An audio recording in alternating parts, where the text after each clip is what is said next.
walked in there, and after church, I went to two ladies and I said, I need you to pray for me. And I need Jesus to save my life. I'm a Jew. I practice Judaism, and I want Jesus Christ to save my life. And I'm not walking out of here unless I feel that today. And they put their hands on me. They did that. Yeah. Since that day, I've been on fire. Wow. Yeah. And you almost got me. Sorry. I was like, you almost got me there for sure. Like, I mean, I feel that, is, leaving here today until Yeah. that's amazing. And they looked at me like, let's go. What are we waiting for, And We're mastering the art of living. Welcome to Rush Hour Perspective, a Mastering the Art of Living podcast. We're a few days past Easter. For most, that day comes and goes. You hear it, you feel it, and then life gets back to normal. Sometimes it stays with you. Sometimes it starts pressing on parts of your life you can't ignore anymore. Today, that's the place we find Adir Marchuk. Earlier this year, Adir made a decision that changed the direction of her life. She stepped away from practicing Judaism and into a relationship with Jesus Christ that, in her own words, has started reaching parts of her life that had been shut down for decades. On January 11th, she gave her life to Christ. In March, she was baptized at Fellowship Church in Grapevine, Texas. What makes this worth paying attention to is this. Adir isn't someone who was drifting. She knows how to carry responsibility. She knows how to show up for people. She knows how to keep moving, even while carrying something heavy inside. But there comes a point where strength alone doesn't answer everything. And when she speaks now, you can hear that something's new in her. It's opening up. There's a different kind of honesty, a different kind of openness. Things that she's carried for a long time are starting to come into the light. That's where this conversation lies. We're talking about surrender, what it asks of us as a person, what it changes, and what it means when a life that's been held together for years begins to open up in a deeper way. Yeah. Adir, thank you so much for being on the Rush Hour Perspective, a Mastering the Art of Living podcast. Talk to me about this introduction. When I started, what went through your mind? In mind, spirit? I would say it's spot on. I went from being very law-driven to what it's like to feel you don't have to work to be loved. And so I live in that light every single day, and I'm learning how to even forgive myself now. When I got baptized, even before I got baptized, and I talked to a couple of people at my church, and I was so worried that Jesus would look at me like I betrayed him. I said no to him. I shut him down, and I denied him, just like some of his apostles did. And they said, when you gave your life to Christ, he was celebrating all around you. Now it's just learning how to forgive yourself. So that's where I'm at today, is learning how to forgive myself and know that there's so much grace around me that I'm going to be okay. Yeah. And I'm on fire. That is beautiful. That is so beautiful. When you talk about law driven, what does that mean? It means you work to be perfect, and you work around the clock. Every single thing you do is to be accepted. And if there's one hiccup, I'm a failure, and why repent over it? I get one time a year, Rosh Hashanah or Yom Kippur, to repent. And it's always striving for perfection. And I already struggle with abandonment. And so if I feel like I have abandoned Jesus, maybe it's almost scary to think, like, is he going to abandon me if I mess up again? So it's always in the back of my mind, because living for acceptance or not to be abandoned, and if I do fail, am I going to get abandoned again? Yeah, that's a scary proposition, isn't it? Because then it's basically, like you're losing hope, right? Along with that. Yeah. Right. Thinking about that at that level, I'll be overcome with fear. Did you ever feel like that? Were you overcome with fear every now and then? No. any kind of fear that I did feel was I'm going to lose my community. Hmm. I'm going to lose family. I'm going to lose friends. But I hold on to the promise that Jesus says you'll gain a new family, you'll gain new friends, and you'll gain a new you Hmm. in me. Hmm. And I hold on to that. That's awesome. You know, this is your first Easter since giving your life to Christ. When you sit with that personally, where do you feel that weight of that decision the most right now? I feel when I think about Easter, I literally can imagine Jesus carrying his cross Hmm. and the blood. I could cry. That's heavy. Yeah, it is. Yeah. Yeah. My weight is nothing. It's not even a speck of dust. Yeah, I feel every word you're saying, and it is heavy. We contemplate his suffering, you know, to the resurrection, you know, from before that and on, right? Um, that's a that's an amazing thing to endure. Like thinking about like how much you really have under, you know, in this time frame. What is the time frame like? When did you start like going, hey, you know what, like this is really pulling at me, and because you feel so much of Christ in you today, and that's going to carry you on for decades, you know, and for the rest of your life. But when was it like you said, oh man, this is It was kind of a smooth yet confusing transition. I started going to Baruch Hashem in Dallas, which is a Messianic Jewish community center, synagogue. And so it was Christians who wanted to tap into the Jewish roots, Jews who believed in the Messiah. But I never felt home there. So I was getting my toes wet, but I was still going to the Orthodox community as well. And so I was in there. And then it was God was putting people in my life that were really strong Christians that walked a really faithful path. And I continued to latch onto them. And when I did, you know, I have someone in my life who brought me to his church, and it was like I saw a ghost. You know, I was like, this is not for me. My brain was like, get me out of here, you know. And he would even look at me and say, you don't have to say in Jesus' name, you know.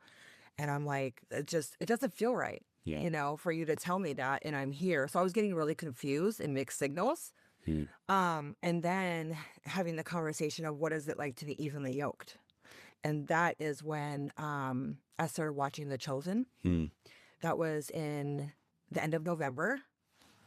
And by baby steps, and then come the end of December, watching Jesus talk to Nicodemus in Jerusalem. When Nicodemus was talking to him at night about being born again, what does that look like? What does that mean? That is when I head home and I said, I want to go to the church and I want to get prayed over that Jesus Christ saves my life. And I did. I walked in there, and after church, I went to two ladies and I said, I need you to pray for me. And I need Jesus to save my life. I'm a Jew. I practice Judaism, and I want Jesus Christ to save my life. And I'm not walking out of here unless I feel that today. And they put their hands on me. They did that. And since that day, I've been on fire. Wow. Yeah. You almost got me. Sorry. I was like, you almost got me there for sure. Like, I mean, I'll feel that, you know, is, you're not leaving here today until you know, Yeah. that's amazing. And they looked at me like, let's go. What are we waiting for? You know, and, you know, they've all prayed over me, and it's been very profound since then. And I'm getting stronger and stronger. And it's the first thing on my mind when I wake up, where it used to be the first thing I wake up was go to the Torah, you know, and now it's all about Jesus. That's beautiful. When you say you surrendered your life to Christ, what did that require you let go of that wasn't easy to let go of? Community.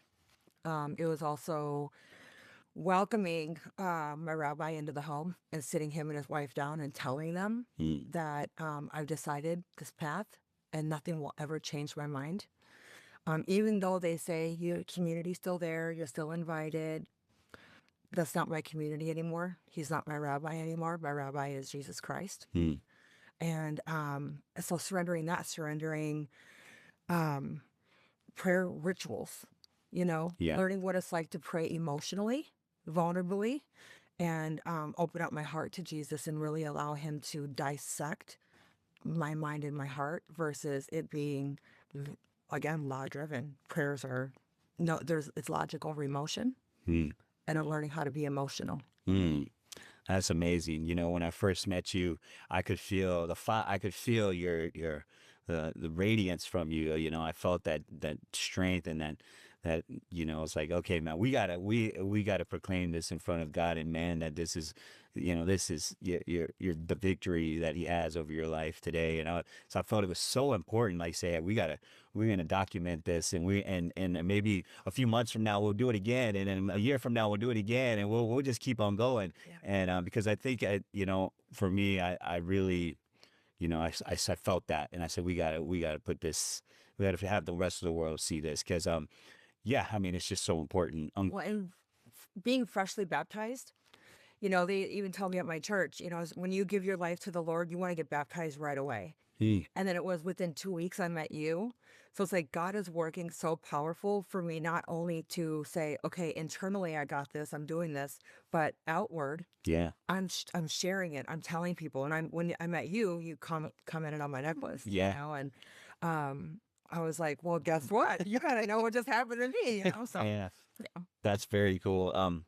Obviously, you've already stated you did come from casual faith background. You practice Judaism with discipline and intention. What did that identity mean to you personally before your conversion? It meant living every single day as perfect as I can possibly live it. Hmm. And really also looking ahead on what does my next 3-4 hours look like, because if I even make one mistake, then it's called a mitzvah, it's called the law. And if I make a mistake, I knew better 3 hours before I even made that decision of what I was doing. So it's like you're constantly living in anxiety, Yeah. and I'm happy. That's awesome. Yeah, and this is not this obviously this is not a swipe on any other faith-based. When people have to go where they feel the most hope, and joy, and what they need to keep moving forward, right? Like, people have to go where they feel safest too. So, and that's just that's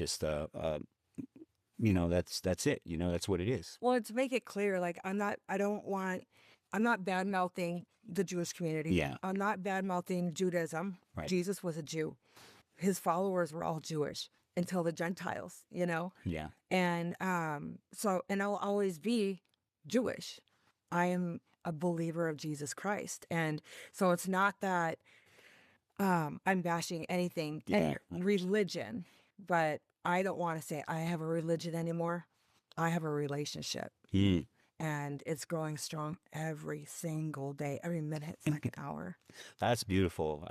That is I mean, that right there should be I don't have, I have religion, I have a relationship. That epitomizes what what journey you're on, and what a lot of other Christians are part of as well.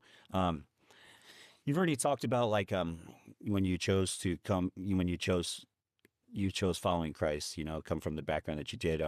But I kind of want to get a little deeper. Is how did you wrestle with that decision before you made it? Like, what was it? Like, what was the internal battle? What did that look like? It was more like, so here's how, when I close my eyes and I think about this, it's more, you see a chain that has an anchor on the end of it. And the chain is very, very heavy on a vessel, right? Yeah. And that's how heavy you are internally locked in. And my family, we go to the Caribbean every month, and I would watch, the chain even going down into the ocean when we would anchor. And you know what I would think? That's me. And it's like, those chains got to go. And so now when I bring the anchor up, I literally envision every link coming off. And so it wasn't so much like an internal wrestle where I didn't like myself, it was more like, I need to be softer in life. I need to know what grace feels like. I need to know I have past trauma that I've never even dealt with, because it's logic over emotion. We don't have time for that. So now at 45 years old, I'm learning it's okay to cry. Yeah. It's okay to talk about things in your past that have happened so you can heal, Yeah. you know? Yeah. Because through the Torah, I'm not going to heal. Yeah. Through trying to live in perfection, I'm not going to heal. And people would get to know me and they're like, you're really rigid. You're very assertive. And now when people talk to me, they're like, you're like the happiest woman that I've been. I'm like, I feel like I just got married. Wow. You know, Oh, yeah. Yeah. I feel so happy and so soft internally. Hmm. And it's a feeling of it's going to be okay. Wow. That, I mean, just you know, I'm glad I asked you what you wrestled with and you gave me that, the description of that, like that just like, I mean, I think a lot of people can resonate with that, it's so important, like when I ask people questions like this all the time and they, they don't have a vision, they don't have that, and you do. And that's like a huge, that's a huge thing to have that understanding that one moment when you're on when you're on the yacht or your boat and you're just letting the anchor go. You say that's me. Like that is real. That's real. Yeah. Um, do you still carry any tension or questions from that transition, or did something settle? Or did something in you settle when you made that decision? With I'm also in Judaism, if you don't ask questions, you don't learn. Even if the question is stupid to others, it's not stupid to you because you're learning. Mm-hmm. And so I'll always have that. So I'll always ask questions. But I also in the back of my mind want to treat Jesus like it's not my responsibility to try to dig on you. Yeah. You're my father, and I come from a fatherless home, and he's given me enough love to even fulfill living 40 years without a dad in my life. Mm. And I forgot the question. I'm just so in love with Jesus that I Yeah. can't. No, yeah. I mean, you said it. I mean, did you carry any tension or questions from that transition? Not Yeah, really. I yeah. feel like it's a weight that's been lifted. But I do like the fact that you said that you're still going to ask questions, because I have a friend, his name's Bob Tiede, and he wrote a book called Leading with Questions. And he talks about that's what Christ did. He asked questions. Like in the Bible, I think he even quoted how many times in the Bible does he ask a question, and it's this whole process of like lean not unto your understanding, try to get more information. And so I really appreciated that answer because it reminded me of Bob. He was like, this book is about this with Christ asks questions all the time. And so yeah, that's beautiful. When I'm learning to surround myself with people that are very knowledgeable, Yeah. and somebody can be knowledgeable in the Bible and their walk with Jesus, but not be faithful to Jesus. Mm. So I'm praying for discernment, Yeah. and I want people that I do go to be in the right walk in their faith. That way, the answers that I do get have substance, Yeah. fruit. Yeah. And I have people in my life that'll say, you want the answer? Go to the Bible. I have people that I go to and they'll line it out for me, Mm. and that goes again with losing friends and losing family Yeah. and gaining new people and new community. Yeah. That's beautiful. You said grace became real to you in a new way. When did you first notice it was reaching into your life in a way that discipline never could? I would say so her name is Allie. She goes to Fellowship Church, very involved there. She's the one that helped me decide this weekend you're going to get baptized, you're ready. It was when I cried for about 30 to 45 minutes with her, telling her that I feel so bad rejecting Jesus that I don't know if I'll ever even be a perfect Christian. Hmm. And she's like, that's the point of Christianity, Yeah. And she said, you have to know that, Jesus has grace and he forgives you. Yeah. He's already forgiven you. It was that conversation that I was like, okay, grace is actually a thing. Yeah. And now I can learn how to forgive myself and have grace on myself. But it was when she told me, Yeah. that's when I stopped crying. And I said, okay, I got this. Yeah. Yeah. That's amazing. That's so cool to to understand that, grace is present. When you say grace, when you think of the grace, like what is it? What is in your, how do you say it? Like, how do you see it? There's no wrong answer, just collective. I think forgiveness. Okay. I think that you don't have to, again, work to be perfect for me. I still love you. Yeah. And even if you slip and fall, I'm going to help pick you up and walk you again, like a baby, Yeah. Yeah.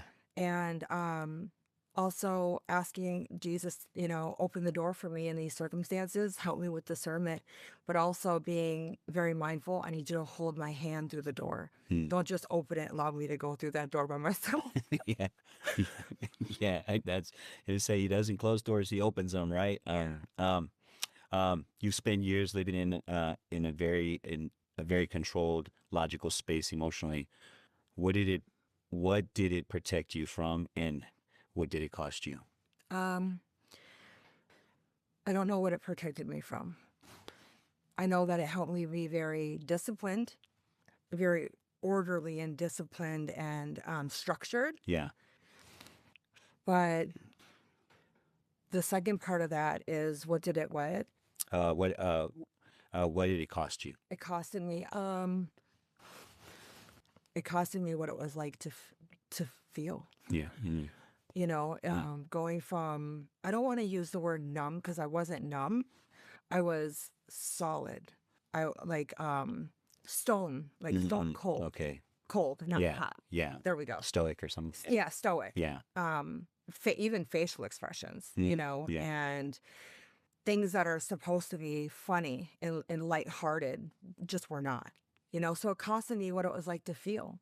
It costed me guarding, building walls. No one is good enough unless you're in the community or, not getting to know people and who they really were. Yeah. And going to the Caribbean every month and helping Grenada Yeah. and seeing these people that have lost everything in the hurricane 2024 Barrow, their faith in the Lord, I would not have been able to resonate with them if I did not do what I did as well. Yeah. So hopefully my foundation will really start taking off in the Lord's name in this missions that we're doing. Yeah. Because I'll actually understand what they have been through with their relationship with the Lord. Wow. Yeah. Let's talk about that too. Let's talk about your foundation. Yeah, let's talk about it. Yeah. I have, it's called Just Be Foundation, and we have a sailboat in the Caribbean. We take people for pennies on the dollar out there to enjoy the blue waters, deep sea fishing, snorkeling, scuba diving, going, island hopping, all inclusive, exotic food. Wow. You catch a mahi, we'll flay it right there and Wow. eat it however you want it. We'll also take you to the island where your proceedings goes to. You can meet the locals and you can choose, do you want your proceedings to go to the local church? Do you want it to go to a medical facility? Do you want it to go to a family? Do you want to focus on lumbar roofs? Like, do you want to be hands-on and turn it into a missions trip? Yeah. So there's different options, but, and it's really in the retrospect of helping people come back and go, life really isn't that bad. Yeah. Yeah. When these people have it, like they have it, and they say, I have everything I need. I have Jesus Christ. I have my family, and I have food on the table.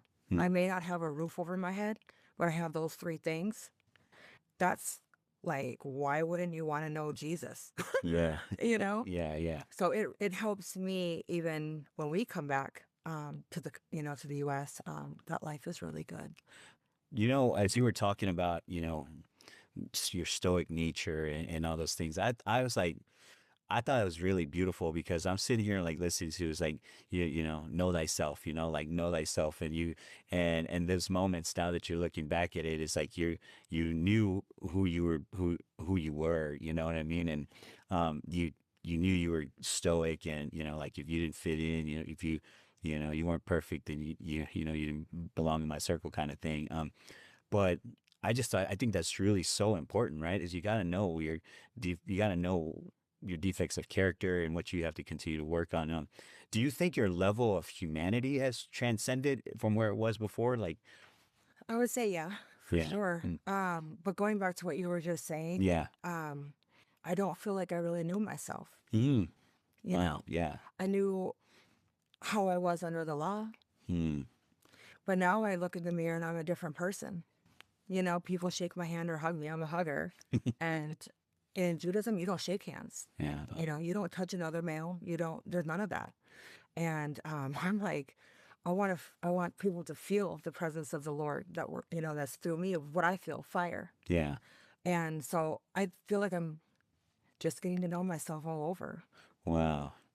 That's beautiful too, right? I Yeah. mean, just getting to know yourself like now, like in the present moment where you're like, you have emotional maturity and you got wisdom on your side. It's like, I can resonate with that because I've had to unlive, the old self and start all, a whole new me, right? Yeah. And so, but I always say, like, I'm always living life backwards now. Do you feel like that now? Like you're gonna, this is my moment. This is Yeah. life right here. Yeah. It starts here. It's like, and am I starting over?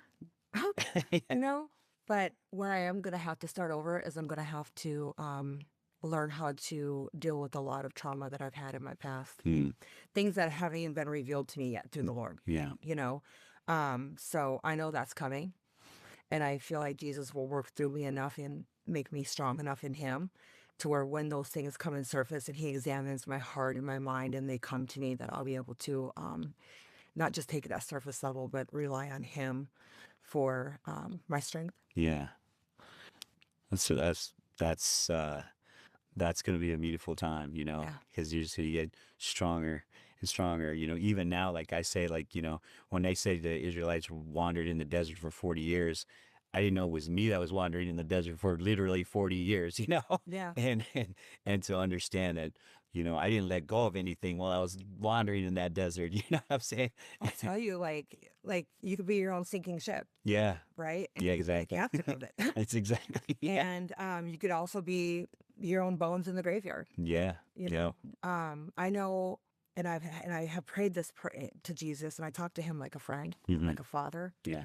And I don't want to say everything I did in my childhood coming up into adulthood, but things were not really working out for me. Hmm. Relationships were not working out for me.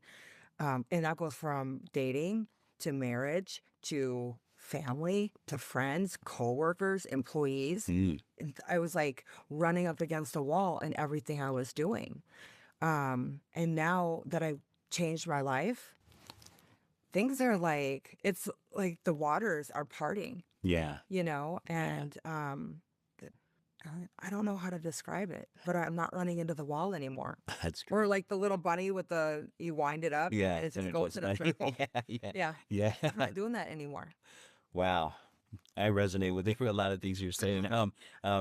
Now you're walking this out. What's been the most unexpected change in how you experience yourself day to day? I would say how lighthearted I am, how freedom, how I feel freedom inside. I live every day in joy.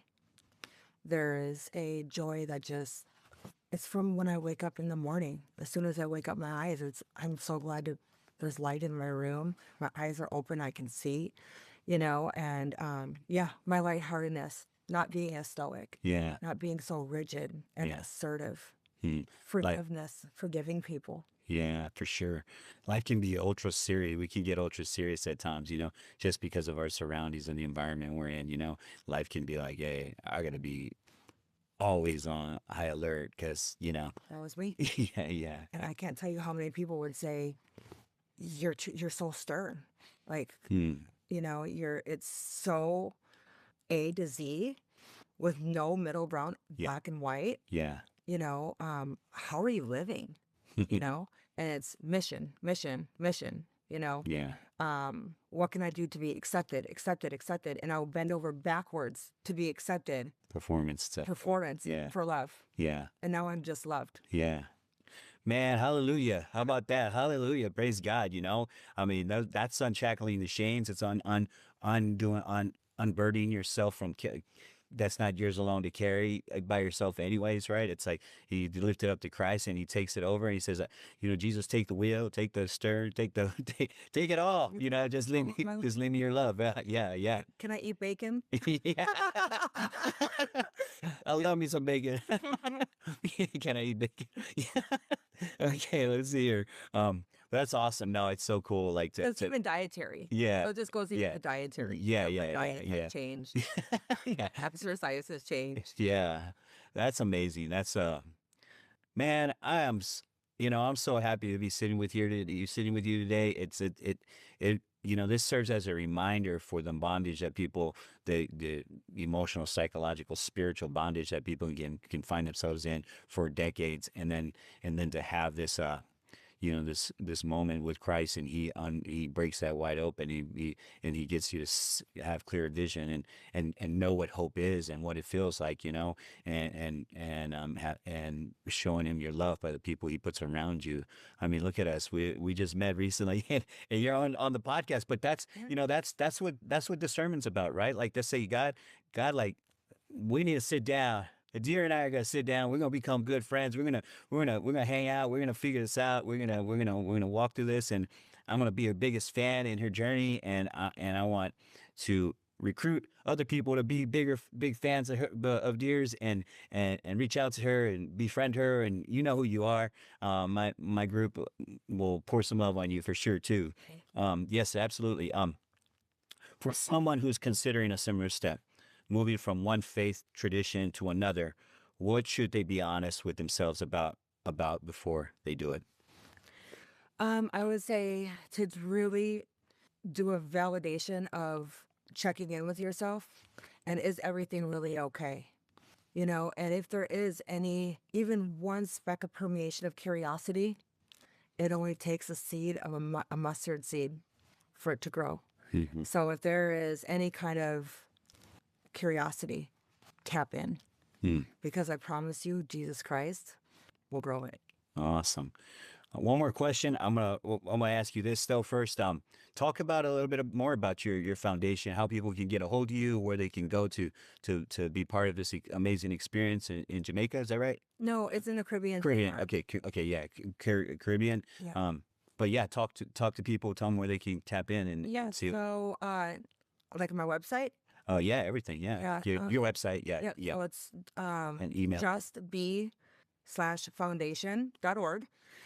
My website. Go to my website. You can fill out everything and find out everything there. Okay. Reach me on Instagram, Adir Marchuk. Okay. Facebook, Adir Marchuk. TikTok, same thing. And another thing I want to add. Yeah. So I wore the David Star for a long time. So this is kind of a testimony too. Yeah. And I recently found out, and I should have known this as practicing Judaism, but maybe it was part of my stoic where I just didn't want to hear it. Yeah. King David, right? So we're going to go to grace. King David was an adulterer, a liar, a thief, ruined marriage. God still had grace and made him a king, right? Yeah. I wore an adulterer around my neck, a thief, someone who destroyed a marriage with pride. Yeah. And when I was offered this necklace, and it was bought for me in the Caribbean, and I took off the David Star, that was like taking a chain off my neck, but I had already taken it off when I found all of this out, and I was like, I can't believe I was, not that there's, Jews, wear your David Star. Yeah. Okay. Yeah. I'm saying for me. Yeah. And now I'm wearing something so pure, Yeah. so sinless, Yeah. so forgiving and graceful. It means a lot to me to have taken that off and to replace it with this. And so that's my testimony too, is how heavy that I was carrying that. Yeah. That's so, that's so prophetic too. It's like we said earlier, everyone has a journey. Everyone has to feel their freedom to be who they are and experience their faith in their faith in the way they feel that'll transcend who they're being, or who they are from today 5 years from now, right? And that's so important. I think that, if that's what you felt and that's what you feel, that I can understand where you're coming from with that too. Trust me, I have my own story, but I won't share it here right now. But I appreciate, I do understand, like, hey, now you have a symbol of Christ, and that's what that one necklace drew us together, and we're sitting here having a podcast over it, See? and that's the way it works. And Well, and again, I want to make it very clear. I'm not bashing yeah, Judaism. I'm not 100%. bashing Yeah. the religion. This is my journey. Yep. I'm on my journey, Mhm. and this is where I'm going and where I've gone, and it's just going to get stronger from here. And Jesus never says in the Bible to shut your mouth about him, Yeah. So, and people that have in my presence, they know that I'm on fire, Yeah. and Yeah. it's just going to get hotter from here. Yeah, that's beautiful. I have a friend. His name's David. David Einhorn. He's Jewish, and he practices both faiths. And I think that's just really, that's really awesome. He actually goes to our church, and I saw him. I was like, hey, what are you doing here? It's like, but he's here, but he's doing to be supportive of his wife, and having that dual meaning. It's like that's the way he's chosen to embrace his faith too. So that's beautiful. I think Well, it's that's where that was a big part too. Was you know, my significant other is Christian, yeah, and we wanted to make sure that we were evenly yoked, and he Yeah. really made it a point to have that conversation with me as well. And he's supportive in Judaism, yeah, and I was supportive in Christianity. I was going to a Messianic synagogue when I met him. And when we had that conversation, I remember telling him, you don't know what God's doing to me. It's not your job to be that. yeah. You let God do in me and watch what will happen, and let me just do me. And it was like within months, things were just moving at a rapid pace. That's amazing. Yeah. Well, I have a friend that is on The Chosen, and yeah, I have a couple of friends that are on The Chosen actually. So, well, let's see what we can work out. Let's see if I can get my guy to maybe go. You can go see the set or something like that. A friend of mine just did some journalism there, and maybe we That can would be figure. so cool. Maybe we We can figure actually it out. wrote to The Chosen for season 6. Yeah. Asked if we could be an extra. Oh, really? Uh-huh. Well- We haven't heard back, but yeah. Well, I know somebody that's the casting director for that too. So yeah, I'm watching it for the second time right now. yeah. And then what's crazy is The Passion of Christ. hmm The Passion of Christ actually picks up where The Chosen left off in season 5. Ah, So I watched all the seasons, and then I was bored one night, and I'm like, I'm just gonna watch Passion of Christ. And I'm like, oh my gosh, they start with Judas kissing Jesus on the cheek. hmm And it was like that was that moment in my life where I was like, I feel like a Judas, and I betrayed him like that. And I could never get over, even when I would close my eyes and go to bed at night, that look that Judas had on his face when he betrayed Jesus like that. yeah, I don't want that in my life. yeah, I don't want Jesus to ever view me like that. And trust me, every day I apologize. yeah, Even though he's already forgiven me, yeah. it's the old Jew in me going, it's still not good enough. Yeah, it's so hard too, because once you've lived a, what do they say, free will life, I guess, like you have to figure out how many apologies does Christ require anymore, Yeah, As long as you turn from it. yeah, yeah, yeah. It's like so it's like, yeah, I think a lot of Christians feel that way too, they have to, keep repenting and that kind of thing too. Yeah. I just wrote a song. It's called "The Sword's Already Down," and it's about like saying the fights I've been fighting, the battles the guilt, the shame, the regret, all that stuff. It's just saying the sword's already down, like the victory's already been completed, kind of Yeah. thing. You just got to know when to let go of that. I think I saw that. Yeah. Yeah. Yeah, it's pretty cool. Yeah, Good. yeah. Okay, last question here. For the person who's strong on the other side, disciplined, holding everything together, but knows something inside hasn't been fully alive, what would you say to them now? I would say I would go back to really checking in with yourself and just examining your own heart. And again, if there's even a little bit of a speck of dust, just a tiny bit, to tap into it Yeah. and let it grow. I know I did. Yeah. And I was one that would instantly shut it down if I heard it. I would instantly say, no, have you not read the Torah? I would stop there and I would walk out of the room. Mm. You know, so I know if I can do what I did, that even the person that is most disciplined and living whatever perfect life, you know, that they think that they have, Yeah. it's not perfect unless Jesus Christ is inside of you and in it. Mm. That's beautiful. Adir, it's awesome to have you on the Rush Outrospective, a Mastering the Art of Living podcast. You know, it is about figuring out a way to master the art of living, right? And it is about like, you know, leaning on Christ, leaning on your faith, leaning on having I'd say, a GPS, like God guidance system, right? Like a guidance system that guides you and tells you to go which path and opens doors and opens doors for you to feel free and to have, you know, a broader, you know, I say horizon. You get, and not only that, to tap into such a to levels of intelligence, a level of who you are, who he made you to be, and tap into all those strengths that you may not even be aware of right now. You know what I mean? I And have so, no idea. so yeah.